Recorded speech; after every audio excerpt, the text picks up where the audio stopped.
in our last song of the set, I was like, I'm going to get in the crowd and like just get a circle pit going. Literally the second the song dropped, I just see a man charging at me and just absolutely bodied me. Like stood up. I was like, okay, I'm all right. Are you holding a bass during this? I was holding bass. Dude, I fell on the floor. I carried on playing. I was like, I'm a professional. What can I say? So anyway, yeah, we came off stage and literally as soon as the adrenaline left my body, I was like, I can't walk. Oh my God. Richie's like a classically trained drummer and percussionist. Like he studied like world percussion to like a really advanced level. He is without a doubt the most quietly talented person in this band. Like he's not even showing like 5% of what he can do. He's a freak. He's an actual freak. Like, I mean, he's in freakishly good shape, for God's sake. And he's vegan. He would want me to tell you he is vegan. That all of the protein he gets does not come from meat. Okay. I love it. The joke is, don't ask if someone's vegan. Don't worry, they'll tell you. Even their bandmates telling them. I just think it's really impressive that he's vegan and he's just so ripped. From the very first song I heard of this band, I was floored by the overall fine balance of sound that they have created. There are very catchy choruses and also some incredible scream moments to back those up as well at times. There are harmonious multi-part backing vocal harmonies, and there's some hooky riffs and driving drum beats and some surprises here and there, all creating a very accessible yet heavy and impassioned rock band, which is a tremendous feat. And I'm delighted today to have the chance to talk to a couple of members of this brand new band by the name of UNPEOPLE. So Meg and Luke, thank you very much for joining me. And to start, I understand that this band is formed with a couple of members from a previous band by the name of Press to Mecco. What is the origin story of this band that is now UNPEOPLE? So that's correct. Myself and Jake, basically we met through touring. I think the year we met was like 2015. Actually, literally on my Facebook, it does memories. Oh, yeah. I think yesterday was 9 years exactly to the first time me and Jake met. So Jake was playing in a really awesome band called Acoda, who Meg knew at the time because they're from the Midlands together. So Meg was a bit of a Northampton legend. Jake was a bit of a Corby legend.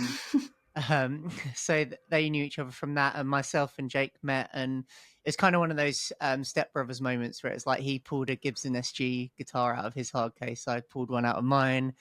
He was wearing an AC/DC shirt, and you've got one on now. It's like, did we just become best friends? So I think myself and Jake always knew we'd eventually end up in a band together in some capacity, and it just so happened that Prestamico, which was kind of like my baby of like the last 10 years really, we needed a bassist. So although it wasn't exactly how we envisaged, Jake ended up joining that project on bass, and we did a record together. And then it was just kind of, we did a tour and had a cool festival season, and it was just it came to sort of like a natural conclusion really with the drummer just, he was tired of being a complete martyr for the art, as you kind of have to be doing this. So he was ready to kind of step back, and me and Jake were just like, well, we're not done. That just kind of gave us the perfect platform. Quite literally within the week, a couple of days after having that meeting, me and Jake were together, finally playing guitar together and just seeing what would happen. And it's turned into, us sitting here with you today. So amazing. But Jake knew Meg from the past. So did Jake call you up then, Meg, and say, I've got a project I need you for? So Jake and I actually also used to be in a band together called Future Love, based like back in my hometown in Northampton. And funnily enough, we did a couple shows with Prestamico and Don Broco in like 2018? I think it was 2018. Yeah, so that was the first time I met Luke. Although him and Jake were just kind of like the Cramp twins, like they just sort of like ran off together, just like scuttled off together. I was like, okay, well, I'm never gonna meet that dude. Like Jake owns him, they're like best buddies. But yeah, then sort of this opportunity came up to play bass in UNPEOPLE, and I couldn't really turn it down. The songs are great. Yeah, I was wondering what the song writing process was in terms of how collaborative is it? Is there a main kind of lead songwriter, or does it depend on the song? How are they formed? I think with this EP specifically, Meg's input was smaller than I hope it'd be going forwards, just because Meg came kind of in the back end, like was a lot of the songs are written. But saying that, like I was saying this in an interview yesterday, just because you weren't there for the whole thing doesn't mean you can't have a huge effect on how the song ends up. So Smother's a great example of.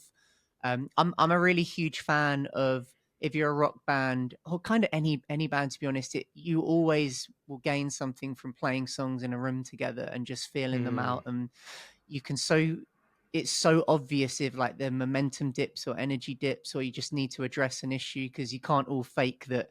Like, you all just felt that it didn't feel very good, right?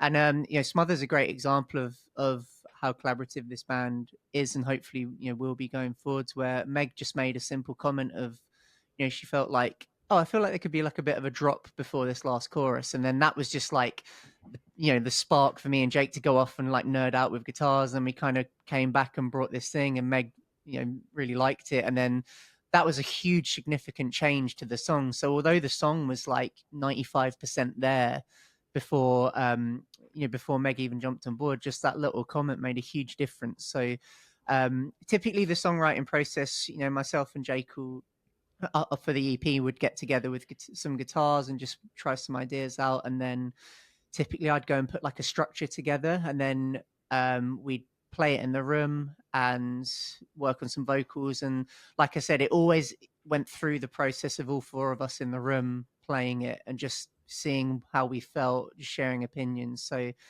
although it started off with myself and Jake doing like a bulk of it at the front end, the EP completely is what it is because all four of us were involved in it and all shared our input and sort of got it to where it is now. I can absolutely hear that in the songs as well. It does sound like every particular musician has had characterful input onto the parts that they're playing. I mean, certainly, Meg, in your case, your input is all over the record in terms of the backing harmonies, as well as some, like, one of my questions is, what is your favorite bass line in the EP, and why is it the verses in Overthinking? That's interesting.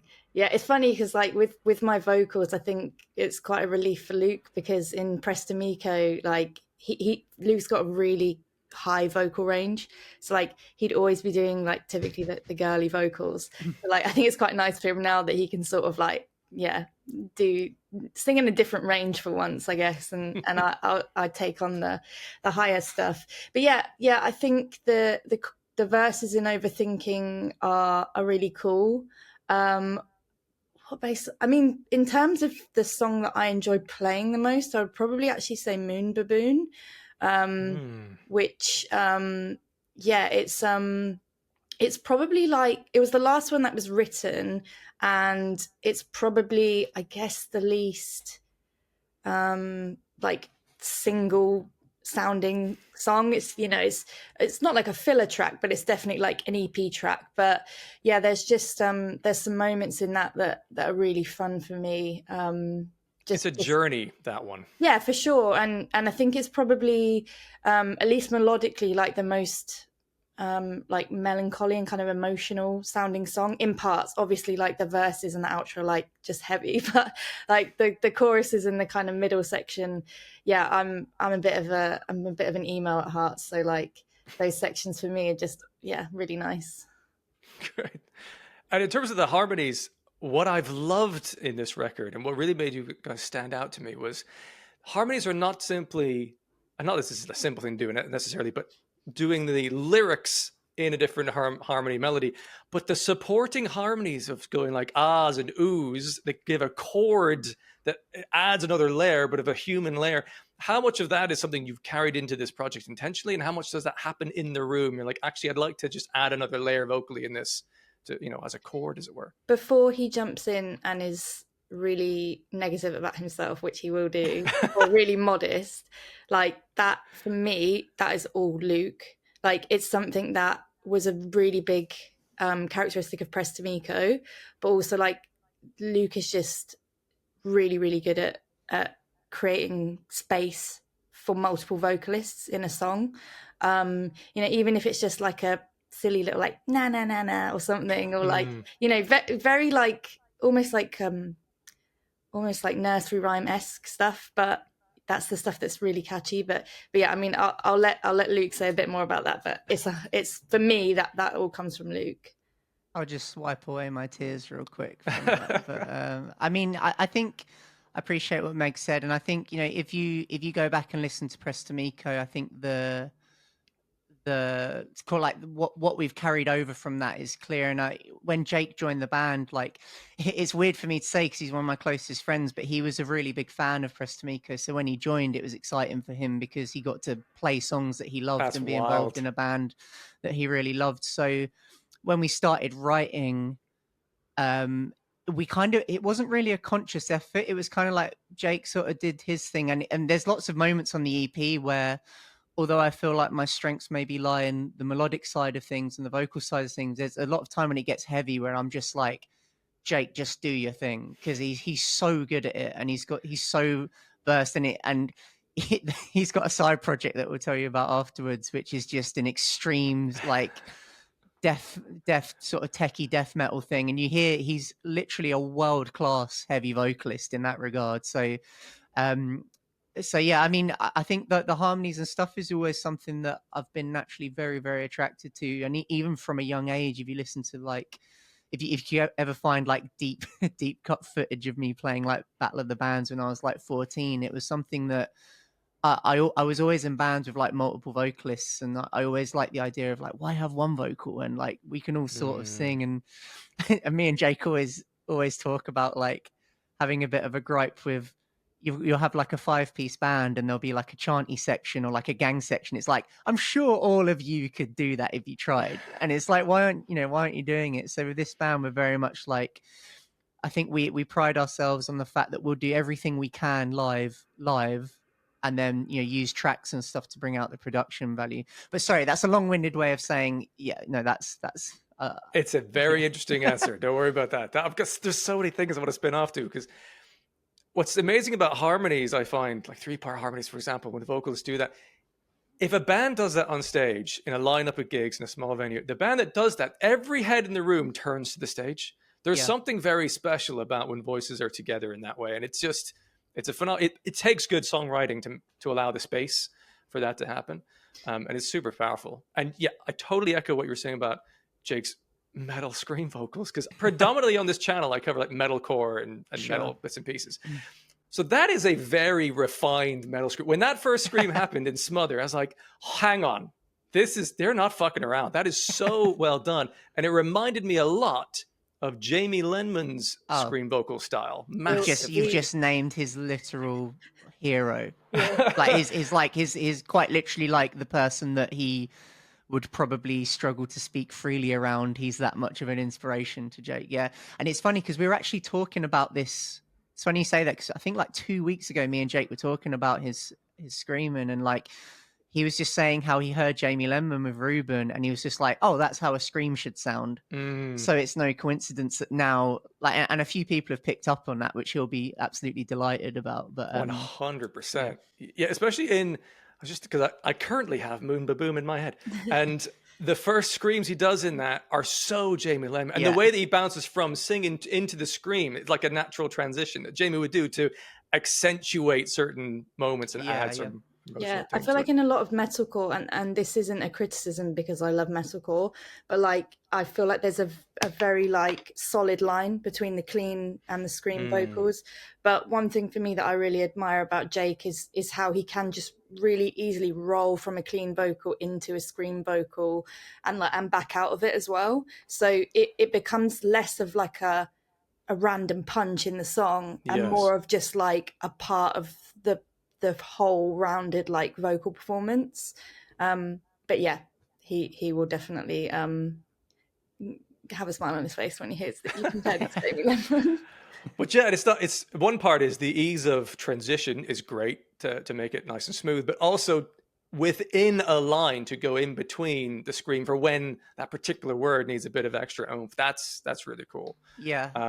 I really, as Meg said, I love that Jake can do that, and it was something that we were very conscious about when we were laying the vocals down on the EP. That was just giving sort of Jake, making sure Jake had a platform to show how expressive he can be, because Jake's got like 5 different voices, you know, and I feel like there's probably, as we go into, you know, writing more and we go into the first album, I feel like there'll be another one that pops out that we didn't know he had. And he's, believe it or not, he's still relatively new to being a frontman and a singer fronting a band, you know, so he's still, every show we play, I think he's still discovering his voice and just figuring out how to do it better and better. So I feel it's so much fun, you know, it's so much fun being able to write vocals as well and just have this monster that you can throw at it and be like, see what you can do with this, and sort of back and forth with, and also see what he brings to the table as well.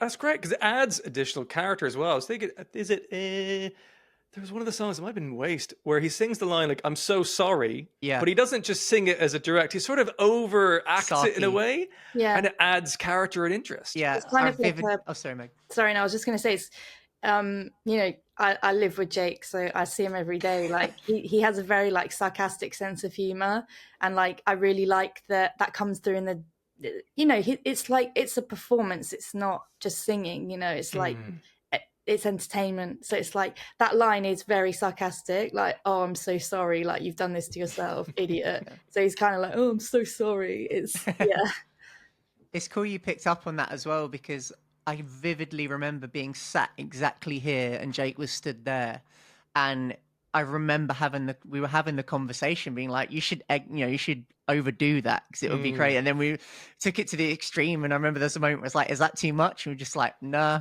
that's the one. Just make it even more. And then we got to laying it down on the record, and it was, you know, it ended up being what it is. That's very cool. We've mentioned Jamie Lenman, and actually I was delighted to see, because I picked up on that as a sound, as potential influence, but you never know. And I saw in the band's kind of release from the label saying that Reuben were one of the direct influences. What are some other influences musically that have shaped, from all of your points of view, the kind of band and the sound you have with UNPEOPLE?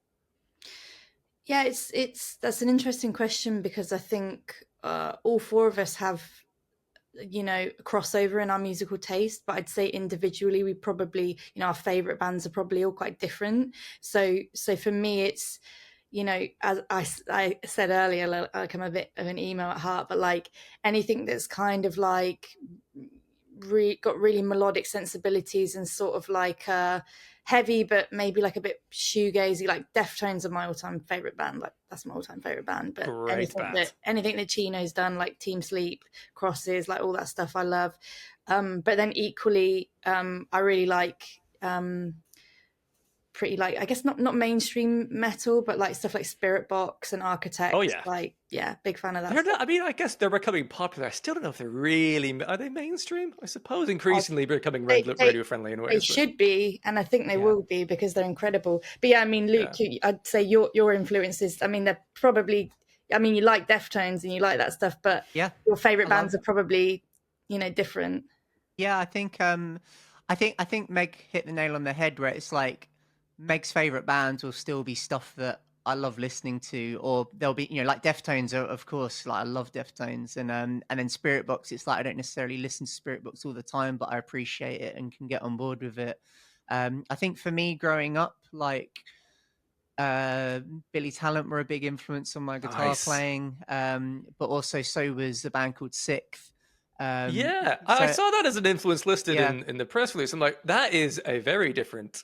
I think if maybe it's more obvious in sort of like, I think maybe in the guitar I kind of played in Prestamico, but certainly in just regards those two for my guitar playing, just in regards to being like, oh, you mean you can play like rhythm and lead if you move your fingers around within chords, and just that set me off on a whole path of like being obsessed with like making melody within melody on a guitar. Whereas as UNPEOPLE's a bit more like bonehead, like single string, just like we want to make people's heads nods. So yeah, I think from a guitar perspective, that for me, I mean, my favorite bands at the moment, like I love Ghost.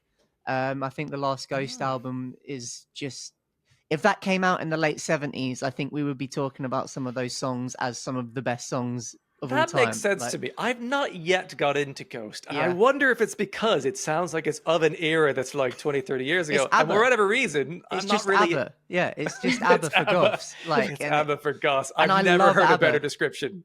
Like, I love ABBA, and I just think, like, and on the pop side, like pretty much anything Max Martin touches is I'm gonna love it because I just think he's a genius. Who's Max Martin? Forgive me. So, I mean, Maybe one more Max Martin, time. Yeah. yeah, hit me baby one. Okay, Like, so yeah, like a he's writer for pop songs. Okay. if you just look at his discography, it's like, oh, he did everything. Do you know what I mean? All the good He's songs. yeah, he's the guy. Yeah. But then, AC/DC, I had a really funny relationship where it's like I picked up the guitar and I was like, oh, AC/DC are wicked, and then I kind of went through like a really pretentious, like only the Mars Volta will do, like kind of Okay. stage of my teenage years, and then like I was into all these like very sort of niche UK like mathy bands. I don't know if you remember bands like Colour and Blackfish and Tube Lord and I don't know any of those. yes, No. I went down this rabbit hole. I liked all this kind of like niche quirky stuff, and then Was Fall of Troy one? They're kind of yeah, like they techie, metal-y sort of thing. they were heavier, but they were in that kind of wave of like technical guitar sort of niche music. I mean, Jake loves Fall of Troy especially. Right. But then it's so funny. I went through all of that journey with all this niche sort of muso music, and then I came full circle. I'm like, no, like AC/DC are the best band ever. Like just playing the same 4 chords. But then with Jake, he one of all-time favorite bands, Reuben. Biffy Clyro played a huge part in his growing up. The first 3 Biffy albums were huge for him. Yeah. But Jake also probably listens to the most extreme stuff on a regular basis as well. Like, one of his favorite all-time bands is Cattle Decapitation, who I think are amazing.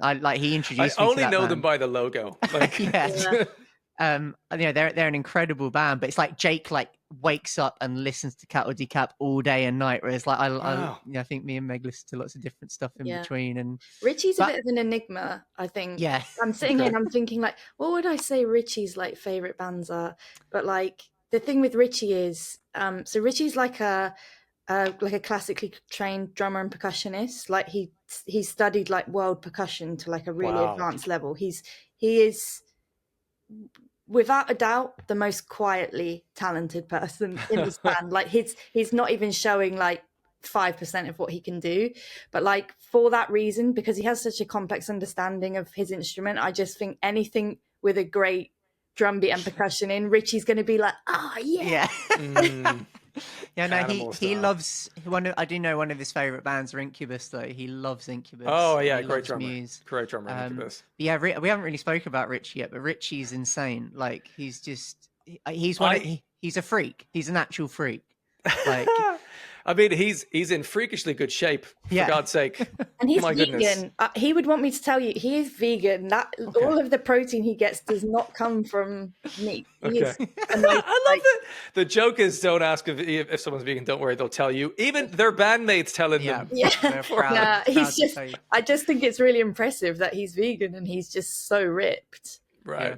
Well, I have picked up on his ability. What I love is when a drummer plays for the song, which he does excellently. 100%. There's a moment where I can't remember which song it is now, but there's an offbeat hi-hat that's open and the snare drum is going with like that's normally what your rhythmic hand would be doing, but it's Moving Boon. Yeah, it's phenomenal. I noticed that like that is actually a polyrhythmic coordination thing, which is quite tricky, and he did very well there. He's so musical, and it's funny the story with Richie, because as I said, Meg was like the last sort of perfect piece of the puzzle, and in between that, me and Jake were like, right, we need to find a drummer. And the problem with Jake is he's so talented that number one box that you have to check is, right, whoever drums for this band has to be better than Jake on drums. So that's immediately like, all right, well, one of them just left the band I was in, another one is in like 5 other bands. Like, it was just tough. There's just this guy I remember who was always insane, and I just hit him up. And it's funny because he kind of, myself, Jake and Meg probably have are much more similar in the sense we spent really like the last 10 to 15 years touring, sleeping on floors, doing, grinding it out on the toilet circuit. But Richie was actually sessioning all that time. So he was sessioning at a very high level, playing like arenas and all this crazy stuff. And it just so happened that when I hit him up, it was just at the perfect moment where he was slowing down and being like, actually, I've done that now. And I want my own thing again. He's getting the itch to create and just feel that, that feeling that I think you can only feel if you've created something and got that buzz of it. But yeah, just he's insane. Like I think he won like Young Drummer of the Year when he was like 10 or 9 or something crazy like that, Wow. against like adults and teenagers. Jesus. And then there's this crazy story where Tony Iommi, the Black Sabbath guitarist, had this guitar competition. I don't even know if you know this, Meg. Like he had. I've seen the picture of him. I've also seen a picture of him with Dizzy Rascal, which I was like, Yeah. he's a child. But, yeah. Like, and he had this guitar competition, and like Richie ended up being like his session drummer for this guitar competition, and like, and it's like Meg said, you don't get to know this stuff about Richie unless you spend time with him. But he's arguably the best person. Like he's the most virtuoso person on their instrument that I know in some regards, where he's so elite, it's insane. You never expect it from a drummer. It just, I say this as predominantly a drummer. Like I dabble badly in other guitars and things, and maybe that's why I always say this: a band is only as good as their drummer. 100%. Certainly when it comes to live, even if you have a click, like if your drummer isn't so tight and on it, it's going to be a mess. 100%. I could not agree with you more. Literally, like the amount of times I've seen particularly young bands are just starting out, and everyone's great, but the drummer's just slightly sloppy, and I'm like, oh, this is killing it. It's killing it. Do you play with a click live? Because I get the impression your songs are very acoustically, instrumentally focused. You don't necessarily need one, but do you do that for performance sake? We don't have a click, but Richie's playing to a click just because we run tracks, so it's like I said at the start, we're very much a band who I think from very early on, we wanted to make sure we were a band where if the tracks go down, there's still a show. Do you know what I mean? So it's like we can still play the songs and it will still sound like a rock band, but it's 2024. Why not increase the ticket value it's like, we don't have money for a 20-person choir. Do you know what I mean? So it's like the logistics of that, touring with that is a nightmare. It's hard enough of the 4 of us, so it's like to bring more people in and actually try do that live is just not efficient when you can do such a good job with tracks now. And it's I think you'd actually be hard pushed to find bands that aren't running tracks these days. I remember. Yeah, I've not seen one in a while. Yeah, I mean, I'm sure we all grew up playing in an era where it was like there was a bit of a stigma around using tracks, and it was like there was a bit of a frowned upon thing where it's like, oh, they use tracks, so they're not a real band. And it's like, I think it's completely flipped now, where it's like you just want to bring the best show you possibly can and make it sound as good as you can. And if that means you can chuck some gang vocals on a track that just enhance what you're doing, like why wouldn't you do that? Yeah, and I was wondering about the touring that you're doing, the live shows. How many live shows have you done so far, and how are the sets? Because you have a 5-track EP. Do you have more songs than that you're playing live? So yeah, I mean, in the grand scheme of things, we haven't played many shows at all, really. I think 11. It's been a bit of 11, is it? I think official shows, 11. It was a bit of a baptism of fire because our first official show was at 2000 Trees Festival, which is insane. Bloody hell! We then went on tour with Conjurer. We then did a couple of dates with Better Lovers. So it's like, and in some ways, I don't want people to hear that and think that we haven't sort of been through the that you've paid your dues in other bands before, mate, like 5 times over. 5 times over, seriously. Like I've toured in the back of a van that had no windows and was like a tumble dryer every time you went over a speed bump. Like, we've done our work. But yeah, the touring, like we haven't really played that many shows. And yeah, I mean, we have the EP tracks. We have another track that was potentially going to be on the EP called The Garden, which we play live. It kind of closes our set. It kind of didn't make it to the EP. We were going to do it as sort of like a standalone thing later, but I think it's probably going to be on our full length, which we're hoping will be like the next step. But yeah, other than that's kind of the set right now. There's songs being written, and Jake and Luke are churning a lot of stuff out, just trying to find the skeleton of that record. But I think we're kind of keen not to integrate any new stuff into our set too quickly, just because the majority of people won't have seen this before anyway. So even if we're getting a little tired of the set, it's brand new to most people. And secondly, I'd hate to sort of, I don't know, get those new tracks out there and lose that element of surprise, you know, when the record comes out, or you know, at least closer to the time of that. So yeah, right now it's the EP and one other song, but I think we've been talking about, you know, for special shows, throwing a cover in there. Oh, Yeah. do you have one in the bank ready to go, or is that something you'd need to figure out? Yeah, I think we've got a couple that front runners. They were just the obvious ones that we think would go down Reuben? well. I think that'd be too. I think that'd be too on the nose, wouldn't it? Yeah. Love to hear it though. Yeah, this one's called "Missing Fingers." Let's go. All right. Me and Jake have spoken about doing a Reuben cover set with the old Prestamico lineup, which I maybe shouldn't say, because then if someone hears this, then it will take off. Well, I say take off. We didn't have many fans, but like, you know, it's just, I don't want to like commit to that, but that has been spoken about. But yeah, something that Meg just said about how it's funny. You know, Meg said the set might feel old to us. I hadn't thought about that for a little while, but you know, people, although it's kind of all happened very quickly, and I think for a lot of people might feel like it came out of nowhere. When Smother, our first single, dropped in November, Jake figured out that it was literally 2 years to the day that me and Jake just had a meeting in our previous band. We decided we were going to do this. So it was quite literally 2 years in the making of just slowly taking our time, pulling everything together, making sure the lineup was right, and all of these things. So Meg's so right. It's like we've kind of had we've been sat on these songs for almost like a year and a half now, but we've only played 11 shows. Like and literally 10 of those shows were before we had a song out. So it's like no one has heard this band yet, really. That's wild. And at the time of this recording, I mean, this is not going to go out until after the EP's out. Sure. Like, there's 3 songs no one's heard yet. Yeah, 3 songs. Yeah. Well, 4 if you count the the garden one. The garden, yeah. Well, I'll be going up to Radar Festival, so I'm excited to see what your live set is like up there. Yeah.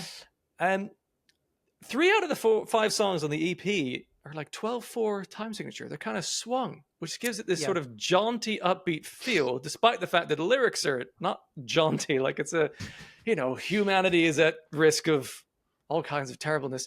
I love that juxtaposition. Is that kind of intentional sonically with the lyrics and the kind of core message from the band, or is it just that's how those songs came out? Honestly, I'd like to say one of them was intentional, but the others are that's just how they felt good. Because Waste was a song where I can say this because they're close friends of ours, so they won't mind. Our friends Vicovi, they had a song called Hades, and I remember when that dropped, it was just like the tempo and the rhythm of that is so good. It's very tribal. And it's just I remember just being like, we need to write something in exactly that tempo and that thing. I remember messaging Hamish and being like, by the way, we're still in the tempo and the rhythm, and we're writing a thing because it's just too good. You've just nailed you've nailed a tempo and syncopation that makes everyone want to jump around. So that was the only one I think we went out with the intention of being in a time signature, but honestly everything else is just, that's kind of how it came out and felt good. Just a little nugget, like a little UNPEOPLE trivia. The first demo I received of Waste was called Hades Nuts. Oh yeah. Forgot about that. Yeah. Nice. Yeah. Also a similar fact to that, for the longest time Smother was called Pickles, and we were going to release it called as Pickles. But Jake was like, we cannot have our first single be called Pickles. But sometimes, like even in rehearsal the other day, Richie was like, yeah, so like, is it Pickles next then? Like we still call it Pickles. He still calls it Pickles. Yeah. Like every time. Richie's not adjusted. I completely forget about that. I respect that. Yeah. I respect that determination. Why Pickles? Is that just a working title at the time? Because there's no mention of pickles in the lyrics. There was a whole story about, so my girlfriend and I have got 2 house bunnies that just run around all the time. And there was before we had the second one we've got now, there was a rescue bunny called Pickles that died when we were making that song. So I always give our demos, like when I finish a demo, I'm bouncing it for everyone to hear. I always just give them a dumb title, but like, it's just all right, this one's called Pickles. I see. And then like Meg heard it and knew the story and was just like, I remember me and Meg were like, yeah, let's call it Pickles. But I think, in hindsight, Jake might have been right. Moon Baboon is the only like dumb name. That's the Yeah, vibe. Yeah. is that a dumb name that just stuck, or like, because it's sort I of, I think, can see a well, meaning in it, like we're just a bunch of apes that have 100, found our way to the yes, moon, right? yes. So like, I was playing a game at the time called It Takes Two, which I don't know if you've played. It's No. like a big co-op game, and any sort of people that play games will know that game. And there was just a character in it called Moon Baboon, and again, it just God. coincided with just when we were writing that song, so I just called it that. And I think me and Jake would like sing it, like shoehorn Moon Baboon into that song to make each other laugh in weird ways. But then it's kind of like we sat with it, and I was like, it actually kind of works. It feels like a bit like an everything lyric, 'cause it's like we're all just sort of monkeys on a rock, and exactly like you said, we just kind of, if basically, if I never tell that story, it will hopefully have that cool connotation, but I've just ruined that. No, it still worked. I still got there. There seems to be a bit of a theme lyrically within the songs about kind of, we're sort of doomed. Society's really difficult. We're just a bunch of humans, but maybe we can kind of make it work. I was enjoying in the song Going Numb, the line, not having a breakdown is Yeah. easier said than done, and spiraling out of control is better than going numb. It's so satisfying, the play on words in that, and it's quite humanizing of, listen, things are difficult, and you know what, it's all right to feel like things are difficult, and actually it would be terrible if we just become zombies and just trudge along and let things be as they are. Is there a core central message that UNPEOPLE is trying to bring up to consciousness with the lyrics? I think like I think something I love about Jake's lyrics is there's a lot of very subtle but really clever play on words, and it's super cool that you've already picked up on some. And I love the way he twists and turns stuff. And something when we started the band, and the reason why we chose the name UNPEOPLE was we just loved how all encompassing it was, in how, especially myself and Jake at the time, but with Richie and Meg coming into the picture, how I think across the four of us we feel about things. And we liked how, historically it was quite a political name, where it's kind of a bit like, everyone but the 1% was considered an unperson. But we liked how it kind of had the connotation that everyone at some point in their life, no matter what their background is, where they're from, how they grew up, where they are now, has been made to feel like they don't matter. And like being a human's hard enough, then to deal with, oh, I've been made to feel like I'm just nothing, I'm an unperson. And I think we really resonated with that side of it, a bit more on like the existential side, rather than being particularly political about it. And because that's the stuff that we're up until 4 a.m, like freaking each other out about. It's like, oh, what are we gonna do? Like, what are we doing? Why are we here? And all of that stuff. But so I think in that regard, the name really connected with us. And along with that, that's very tied in thematically to a lot of the stuff and subject matter that Jake likes to touch upon as well. Is just it's less about like like government bad. Do you know what I mean? It's more, there is some of that, Waste was a bit more politically driven, but it's more about, this is all these things and emotions that we have to deal with just by being conscious and wake up every day, and you have to deal with all this stuff in your head, or you have to deal with just social situations. And I think that I really, really personally connect with Jake's lyrics in that regard. And it just adds a whole new dimension to the songs, I think. Yeah, I loved the sign off from the press thing I got, which said, like, we are UNPEOPLE, you are UNPEOPLE, we are all UNPEOPLE. It's quite a uniting thing. It's like, okay, things are tough, but what can we do together if we get together and work as one? Yeah, it's very cool. For sure. What? Sorry, I had a question. It just escaped me just then. What is your favorite aspect of being in a band? Is it the writing process? Is it the recording process? Is it live shows? Is it, I don't know, I think goes along with it. Do you have a favorite, and do you have a least favorite part of it? So for me, it's that 20 minutes, 30 minutes that you're on stage, right? It's such a, I mean, I'm naturally, like, I'm a very like chatty and outgoing person, but I do think I'm quite an introvert. I have a really, really like low social battery. Like, it runs out very quickly, but I feel like a completely different person when I'm on stage. And like a lot of people have said that to me. They're like, oh, you normally like, you know, really like your own space and like having quiet time and stuff. And I'm just like, I don't know, just something about that experience of being on stage. I don't know whether it's because I grew up going to shows and I would just always look at those people on stage and think like, I want to do that. That just looks so fun. But yeah, I would definitely say like performing live is my favorite part. I think probably my least favorite part is all of the like waiting around that comes with that. Like it's a very like practical thing, but you know, you play a show and you go on tour and it's like, you know, you're doing, you know, round about just under an hour on stage every night, but you know, it's been a whole day of like traveling and waiting for sound check and getting food and waiting for your set time and trying to sell merch and stuff. Like, yeah, I'd say that's probably my least part. And they go together hand in hand, so maybe they balance each other out. They're inextricable. Yeah. Luke? It's funny, just Meg saying about how she's introverted and likes her own space and turns into a different person. Like Meg's not even mentioned that our first show back this year, she now has a brand new boot, and it's not like a designer boot; it's a medical boot because she fractured her foot. Yeah. So it's like that was because she got off stage and got people to circle pit around her. But then I think during the set, during the last song, no, it wasn't like sound check.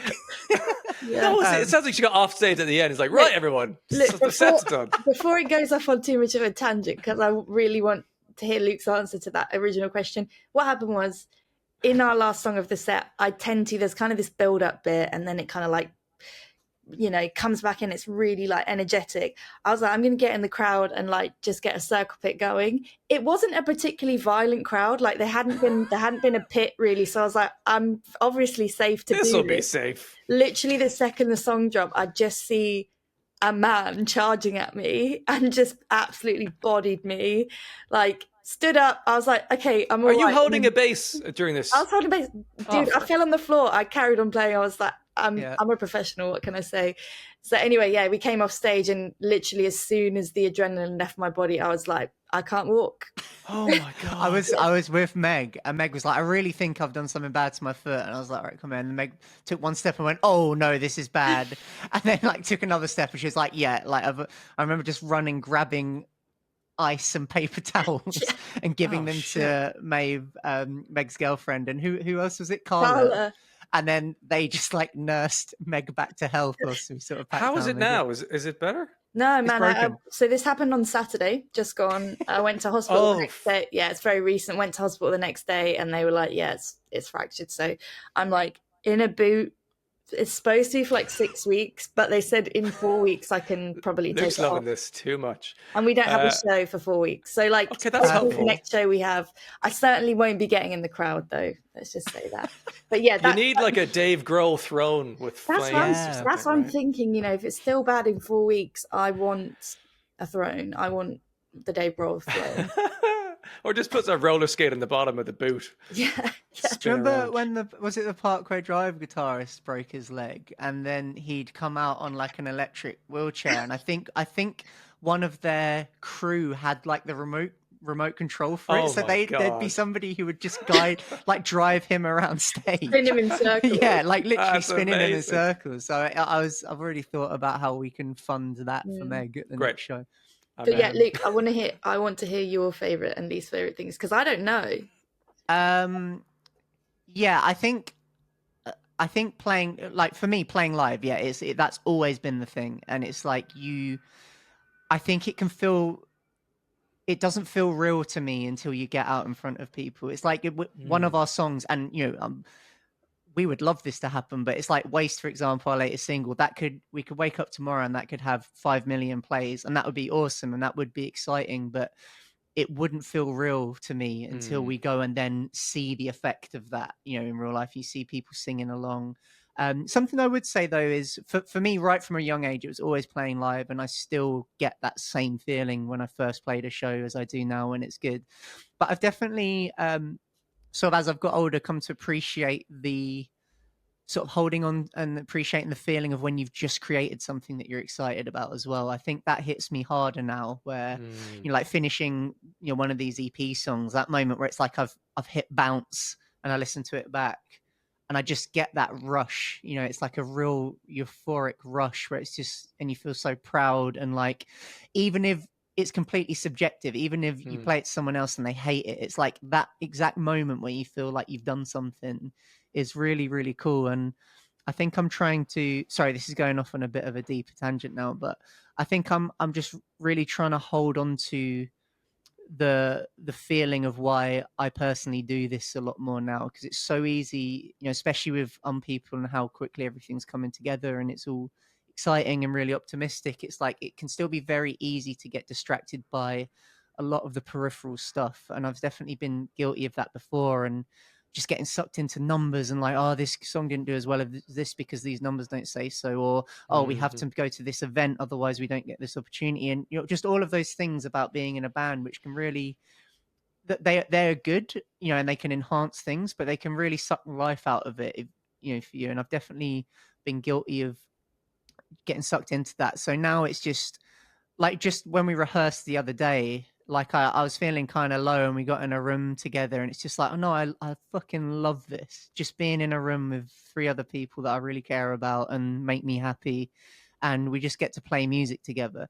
And that's not to say we don't have ambition with that. It's like, we want to be playing the biggest stages and have our song heard by the most people. But I think, I think I've been asked that question a few times by people in younger bands, and especially in Prestamika I did. It's like, oh, what would you recommend doing? Should we do this? Should we do that? And it's like, well, being in a band is the dumbest thing you can do. It's so stupid. Like, if you actually think about financially, it's a very, very hard a terrible thing to do. decision. So it's like, hold on to the fact that you want to do it because it makes you happy and you love it, and that's really, you can't have that taken away from you by not winning an award or not getting a playlist or not getting a show that you were hoping you're going to get. You can still just get in a room and you can go and play somewhere and still get that feeling. So sorry, that was a bit of a drawn out answer. Oh, it's a beautiful answer. Yeah, and I could. I mean, I was in my 20s when I was trying to be making it in a band. I can relate to a lot of those things. I've slept on the footwells of vans so many times, and it was great fun. But man, did it cost me money. Sure. But nowadays, I've got this YouTube thing I'm doing, and it's a similar kind of thing. The algorithm and the whole studio on YouTube, it tells you what the views are doing and comments and likes and things. And like, happily, I've learned enough to not give a shit. Like, if I cared about that, all I would do is react to the latest songs from Avenged Sevenfold and Metallica and whoever. Like, maybe if I like them or whatever. But I'm searching for the best fucking rock music I can find. I don't care if it's a brand new band such as yourself. The music slaps. That's what I'm here for. And I'll put up a video. I don't care how many views it gets. I loved making it. That's the thing I'm hanging on to. That's awesome. Yeah, I have to say, like, we've had like our management and label and stuff, like, send anytime there's like a reaction video or something, they'll like send it through. And like, I have to say, like, the 2 you've done for us, like of Waste and of Smother, like, I just really enjoyed watching them, like, just seeing like your reactions and stuff. And like, I could tell that you just really understood it as well. Like, I could tell you were a musician because I could see that you were picking up on stuff. But yeah, like, I just really enjoyed it. I also enjoyed somebody in both of them in the comments along the bottom was like, it's the abs again, talking about Richie's abs. Yeah. Because this is like, I got recommended to check you guys out by one of the viewers, and they just like, I just had a screenshot of that. I was like, this dude's ripped. Who's this? And then I think on my first video reaction, I was halfway through, I was like, I saw the drummer, like, oh, that's the ripped guy. Like, yeah.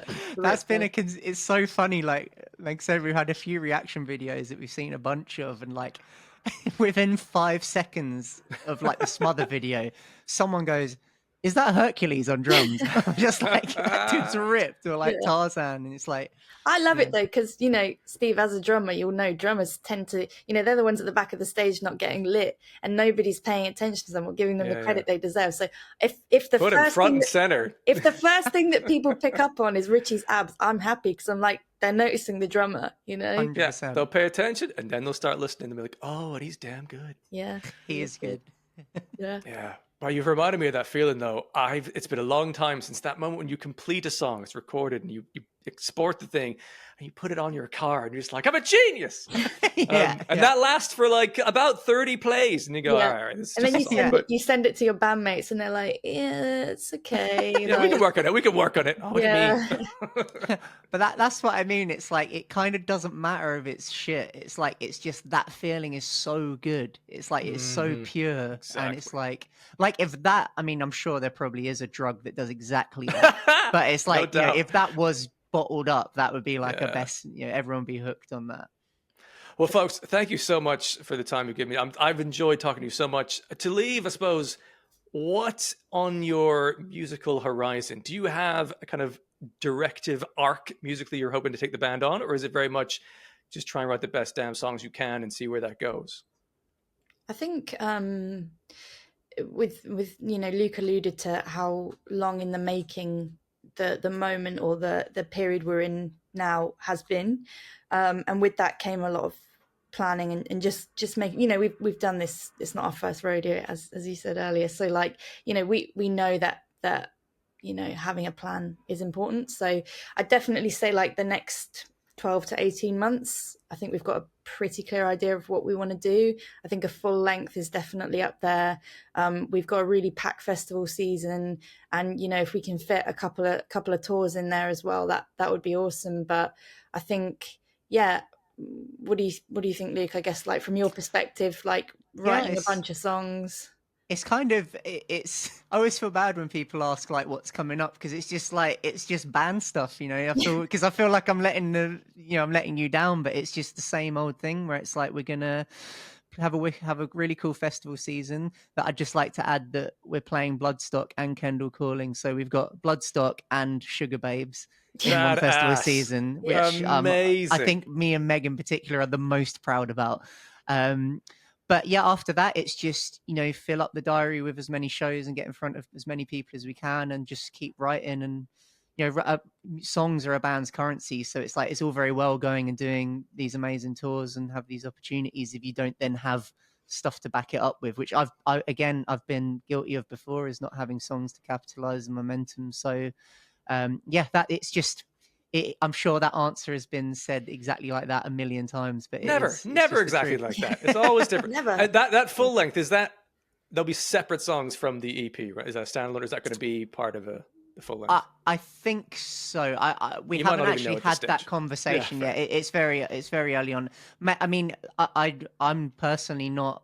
I'm not against maybe carrying a song over, but it's like I think we haven't even really spoken about it. I think we Yeah. all just presumed it would be new songs, a collection Cool. of new songs. Yeah, I think it probably will be.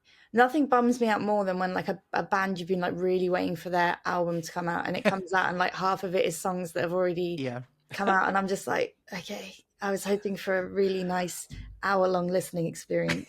You've given me another EP, but Yeah, that's exactly. Yeah. exactly. Yeah. Well, the EP that you've come out with is phenomenal. I've thoroughly enjoyed listening to that, and there will at some point be a reaction video to the rest of the songs going out there. Look forward to it. Thank you so much for your time. Best of luck with you don't really need luck. Sounds like you're in very good hands with each other, with the festival coming up and all the gigs and the next records and the rest. It's a wonderfully accessible, brilliant, heavy, and exciting band you have. So Thank you best of so luck with it much. all, and thanks so much for your Thanks. time.